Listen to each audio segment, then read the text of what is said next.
વડોદરા શહેરના માંડવી વિસ્તારમાં આવેલા ઐતિહાસિક ભગવાન શ્રી વિઠ્ઠલનાથજીના મંદિરમાંથી આજે દેવપોઢી 11ના પાવન અવસરે ભગવાન વિઠ્ઠલનાથજી શાહી ઠાઠમાઠ સાથે નગરચર્યાએ નીકળ્યા હતા।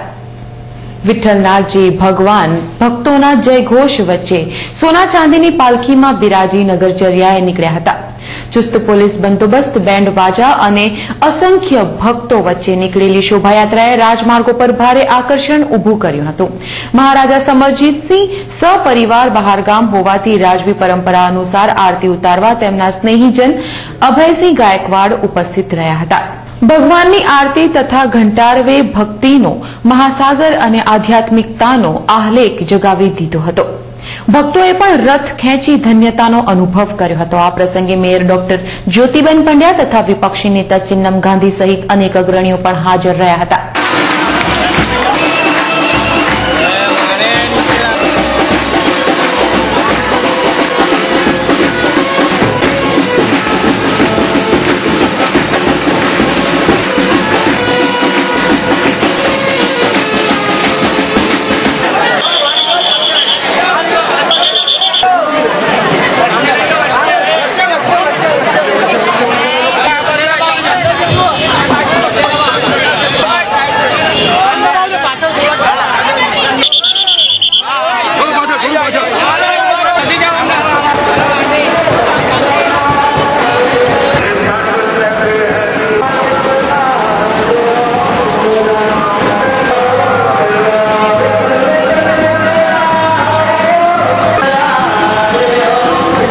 સરકારી અર્ધ સરકારી કચેરીમાંથી આજરોજ વિક્રમજનક 400 જેટલા કર્મચારીઓ વય નિવૃત્ત થતા અધિકારીઓ અને કર્મચારીઓએ તેઓને શુભેચ્છા પાઠવી હતી। વડોદરા શહેરમાં આવેલ જિલ્લા કલેક્ટરાલય, મહાનગરપાલિકા, આરટીઓ, એમએસ યુનિવર્સિટી, એસઆરપી, શહેર પોલીસ, સયાજી હોસ્પિટલ, જીઈબી સહિતની કચેરીઓમાં આજરોજ કુલ 400 જેટલા કર્મચારીઓ વય નિવૃત્ત થયા હતા। જિલ્લા કલેક્ટરાલયના નસવાડી તાલુકામાં મામલતદાર પદે ફરજ બજાવતા ગિરીશ ઉપાધ્યાય, જિલ્લા પુરવઠા તંત્રમાં નાયબ મામલતદાર પદે ફરજ બજાવતા કાલિદાસ વસાવા તેમજ પટાવાડા પદે ફરજ બજાવતા 3 પટાવાડાઓને શ્રીફળ આપી મોં મીઠું કરાવી સાથી કર્મચારીઓએ શુભેચ્છાઓ પાઠવી હતી।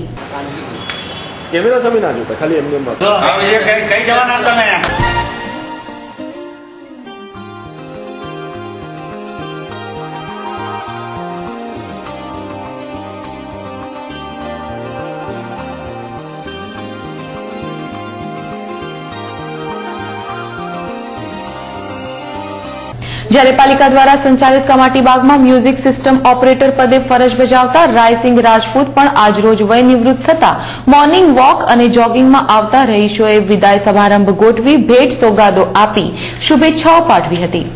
અત્રે ઉલ્લેખનીય છે કે એક તરફ કલેક્ટરાલયમાં નિવૃત્ત થનાર માટે વિદાય સમારંભ યોજાયો છે, ત્યારે બીજી તરફ સરકાર દ્વારા સીધી ભરતી કરાયેલ નાયબ મામલતદારોના પોસ્ટિંગના ઓર્ડરો કરવામાં આવ્યા હતા।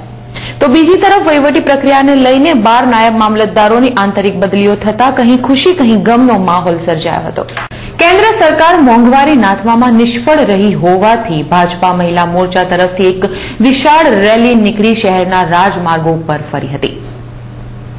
ભાજપા મહિલા મોરચાના પ્રમુખ શકુંતલાબેન મહેતાની આગેવાની હેઠળ નીકળેલો મહિલા મોરચો પ્લેકાર્ડ્સ અને બેનરો સાથે નીકળ્યો હતો।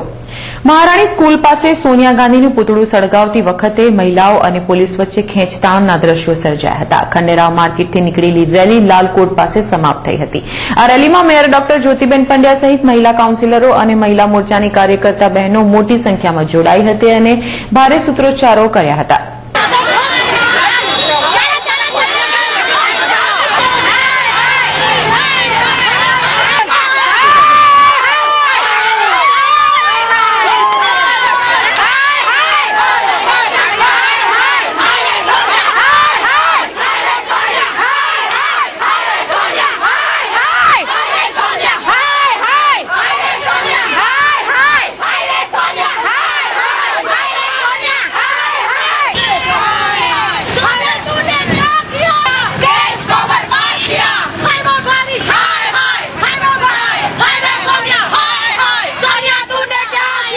પાલિકા દ્વારા વણથંભિયા વિકાસના ભાગરૂપે સયાજીગંજ વિધાનસભા વિસ્તારમાં 50 કરોડ ઉપરાંતના ખર્ચે મંત્રી અને સાંસદની ઉપસ્થિતિમાં 6 રોડોનું ખાતમુહૂર્ત કરવામાં આવ્યું હતું।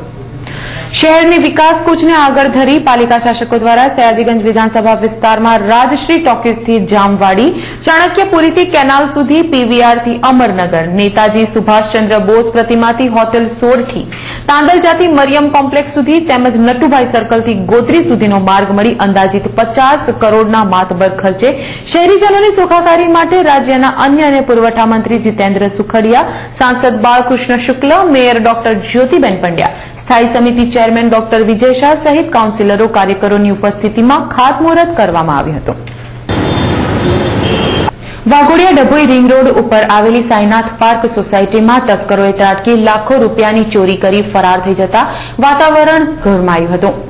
સાઈનાથ પાર્કમાં રહેતા વિશાલબેન ચૌહાણ તથા તેમના પતિ ગરમીથી બચવા અગાસી ઉપર સૂઈ ગયા હતા. તે તકનો લાભ ઉઠાવી તસ્કરો તેમના ઘરના પાછલા બારણેથી પ્રવેશી પથ્થર વડે તિજોરી તોડી સોના ચાંદીના દાગીના તથા રોકડ રકમ મળી કુલ 1,52,900 ની મત્તાની ચોરી કરી ફરાર થઈ ગયા હતા.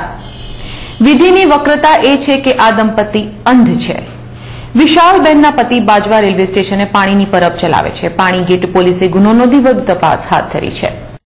શ્રી સરદાર ભવન ટ્રસ્ટ દ્વારા વાણિજ્ય ભવન ખાતે વરિષ્ઠ પત્રકાર, કટાર લેખક અને બપોર સમાચારના તંત્રી દ્વારા વડોદરાના રાજકારણ ઉપર ચર્ચાચોરો યોજવામાં આવ્યો હતો. સરદાર ભવન ટ્રસ્ટ દ્વારા વખતો વખત પ્રબુદ્ધ નગરજનોની ઉપસ્થિતિમાં જાહેરમાં ચર્ચાચોરો યોજવામાં આવે છે. જેના ભાગરૂપે ગત સાંજે અલકાપુરી વાણિજ્ય ભવન ખાતે 31મો ચર્ચાચોરો યોજાયો હતો. વડોદરાના રાજકારણ વિષય ઉપર યોજાયેલ ચર્ચાચોરોમાં વરિષ્ઠ પત્રકાર, કટાર લેખક તેમજ બપોર સમાચાર દૈનિકના નિવાસી તંત્રી નવીનભાઈ ચૌહાણ, અશ્વિનભાઈ શાહ, સંસદીય સચિવ યોગેશ પટેલ, વિપક્ષ નેતા ચિન્નમ ગાંધી, અનુજ પટેલ, શૈલેષ સુટ્ટા તેમજ રાજેશ આયરે સહિત મોટી સંખ્યામાં પ્રબુદ્ધ નગરજનોએ ઉપસ્થિત રહ્યા હતા. આ પ્રસંગે મુખ્ય વક્તા પદે ઉપસ્થિત રહેલ બપોર સમાચાર દૈનિકના નિવાસી તંત્રી નવીનભાઈ ચૌહાણે વડોદરાના રાજકારણ ઉપર પ્રકાશ પાડ્યો હતો. આવતીકાલથી કુંવારિકાઓના પવિત્ર તહેવાર એવા ગૌરી વ્રતની શરૂઆત થનાર છે. કુંવારિકાઓ પોતાને સારો સંસાર અને સારો પતિ મળે તે હેતુસર ટોપલીમાં જ્વારા વાવી 5 કે 7 વર્ષ માટેનું ગૌરી વ્રત કરે છે. વ્રત દરમિયાન ઉપવાસ કરી ડ્રાયફ્રૂટ ખાય છે. બાગ બગીચાઓમાં સમય પસાર કરવા માટે પણ સ્વચ્છતા અભિયાન ચલાવાયું છે. આવતીકાલથી ગલીઓ ગલીમાં ગોરમાનો વર કેસરીઓના ગીતો ગુંજી ઉઠશે. હૂંફ ચેરિટેબલ ટ્રસ્ટ તરફથી ગૌરી વ્રતને અનુલક્ષીને 60 જેટલી કુંવારિકાઓને ડ્રાયફ્રૂટનું વિતરણ કરવામાં આવ્યું હતું. છેલ્લા ઘણા વર્ષથી હૂંફ ચેરિટેબલ ટ્રસ્ટ માનવતા ભર્યા સમાજ સેવાના કાર્યો કરી સમાજને દરેક વખતે નવી દિશા ચીંધે છે. હૂંફ સંસ્થાના ફાઉન્ડર ગુલાબ રાજપૂતે ગૌરીવ્રતને અનુલક્ષીને કમાટીબાગમાં 60 થી પણ વધુ કુંવારિકાઓને ડ્રાયફ્રૂટનું વિતરણ કર્યું હતું. હૂંફ ટ્રસ્ટ લગભગ તમામ તહેવારોમાં ગરીબ, અનાથ, ઝૂંપડપટ્ટીની વસાહતોમાં તેમજ શાળાના બાળકોને અને જરૂરિયાતમંદોને સહાય કરી નગરજનોની પ્રશંસા પ્રાપ્ત કરે છે.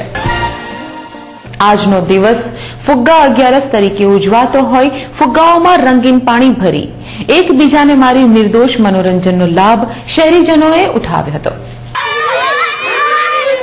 વડોદરા શહેર તથા આસપાસના વિસ્તારોમાં રહેતા રાઠોડ સમાજના લોકોના ઉત્થાન માટે ઉદાસીનતા સેવવામાં આવતા કલેક્ટરને એક આવેદનપત્ર આપવામાં આવ્યો હતો.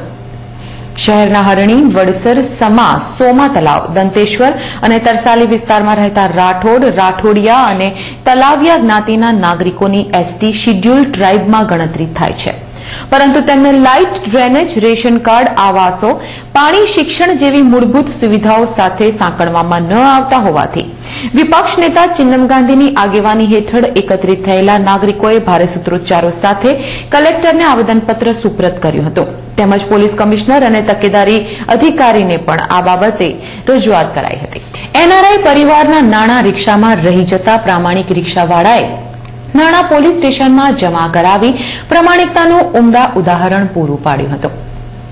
એનઆરઆઈ પરિવાર મલ્હાર પોઈન્ટ નજીક હરિભક્તિ જવા રિક્ષામાં બેઠા હતા ત્યારે ઉતરતી વખતે 51,700 રૂપિયા ભરેલી બેગ રિક્ષામાં જ ભૂલી જતા રિક્ષાચાલક ભરત માછીએ બેગ જેપી પોલીસ મથકમાં જમા કરાવી દીધી હતી. પોલીસે એનઆરઆઈ ભૂપેશભાઈનો સંપર્ક સાધી બેગ તથા નાણાં પરત કર્યા હતા. રિક્ષાચાલકની પ્રામાણિકતા બદલ એનઆરઆઈ તરફથી 1,001 તથા પોલીસ તરફથી 101 રૂપિયાનું ઇનામ તેને આપવામાં આવ્યું હતું. ભાડે રિક્ષા ચલાવનારે પોતાનું જમીન ભાડે નથી આપ્યું તેનો જીવંત પરચો બતાવી અનોખું ઉદાહરણ પૂરું પાડ્યું હતું. કોર્ટની તારીખમાં હાજર રહેલ ભરૂચની એક મહિલાનું બીપી હાઈ થઈ જતા ભોંય પર પટકાતા માથાના ભાગે તેને ઈજા પહોંચતા સારવાર માટે એસએસજી હોસ્પિટલ ખાતે ખસેડવામાં આવી હતી. ડોમેસ્ટિક વાયોલન્સ હેઠળ પુત્રવધુએ નામદાર કોર્ટમાં દાખલ કરેલ કેસની તારીખમાં આજરોજ સાસુ પ્રીતિબેન ભાવસાર ભરૂચથી આવ્યા હતા, જ્યાં બંને પક્ષો વચ્ચે વિવાદ થતા પ્રીતિબેનનું બીપી હાઈ થતા જમીન પર પટકાતા તેઓના માથાના ભાગે ઈજા પહોંચી હતી, જેને લઈને 108 દ્વારા ઘાયલ મહિલાને સારવાર માટે એસએસજી હોસ્પિટલ ખાતે ખસેડવામાં આવી હતી. ડભોઈ શહેરની પ્રાથમિક શાળાઓનો પ્રવેશોત્સવ તથા કન્યા કેળવણી મહોત્સવનો કાર્યક્રમ જૈન સમાજની વાડી ખાતે ઉજવવામાં આવ્યો હતો. પ્રવેશોત્સવના કાર્યક્રમ વેળાએ નાના ભૂલકાઓને ઉત્સાહભેર આવકારવામાં આવ્યા હતા. આ તમામને નોટબુકો, પેન્સિલ, દફતર, કંપાસ બોક્સ સહિતના શૈક્ષણિક સાધનોનું વિતરણ કરવામાં આવ્યું હતું. આ પ્રસંગે ગુજરાત રાજ્યના ગૃહમંત્રી પ્રફુલ્લ પટેલ ખાસ હાજર રહ્યા હતા. તે ઉપરાંત વડોદરા જિલ્લા પ્રમુખ બાળકૃષ્ણ પટેલ, સતીશભાઈ પટેલ, હરીશભાઈ પટેલ, નગરપાલિકા પ્રમુખ ભાવનાબેન ભટ્ટ સહિત મોટી સંખ્યામાં નાગરિકો હાજર રહ્યા હતા અને બાળકોને શુભાશીષ આપ્યા હતા. પાવાગઢની તળેટીમાંથી 1 કરોડથી પણ વધુની મત્તાના ઝડપાયેલા દારૂનો પોલીસ અધિકારીઓની હાજરીમાં નાશ કરાયો હતો. પંચમહાલ જિલ્લાના હાલોલ, પાવાગઢ, જાંબુઘોડા અને રાજગઢ પોલીસે અત્યાર સુધી પકડાયેલા 1 કરોડથી પણ વધુની મત્તાના દારૂનો નાશ કરવામાં આવ્યો હતો. બુટલેગરો પાસેથી પકડાયેલા પાસ પરમિટ વગરના દારૂનો નાશ પાવાગઢની તળેટીમાં આવેલા જાંબુડી વિસ્તારમાં લઈ જઈ દારૂ ઉપર બુલડોઝર ફેરી કરાયો હતો. તરસાલી અંબિકાનગર ખાતે ડ્રેનેજની સમસ્યાથી ત્રસ્ત રહીશોએ કાઉન્સિલર અને અધિકારીઓની હાય હાય બોલાવી બળાપો કાઢ્યો હતો. તરસાલી વિશાલનગર પાછળ આવેલ અંબિકાનગર ખાતે છેલ્લા કેટલાક માસથી ઉભરાતી ગટરોને લઈ રોગચાળો ફાટી નીકળવાની દહેશત ફેલાઈ છે, જે સંદર્ભે સ્થાનિક રહીશોએ વારંવાર કાઉન્સિલર અને સત્તાધીશોને રજૂઆત કરી હોવા છતાં પણ જાડી ચામડીના સત્તાધીશોના પેટનું પાણી નહીં હલતા રહીશોએ હાય હાય બોલાવી કાઉન્સિલરોને આડે હાથ લીધા હતા.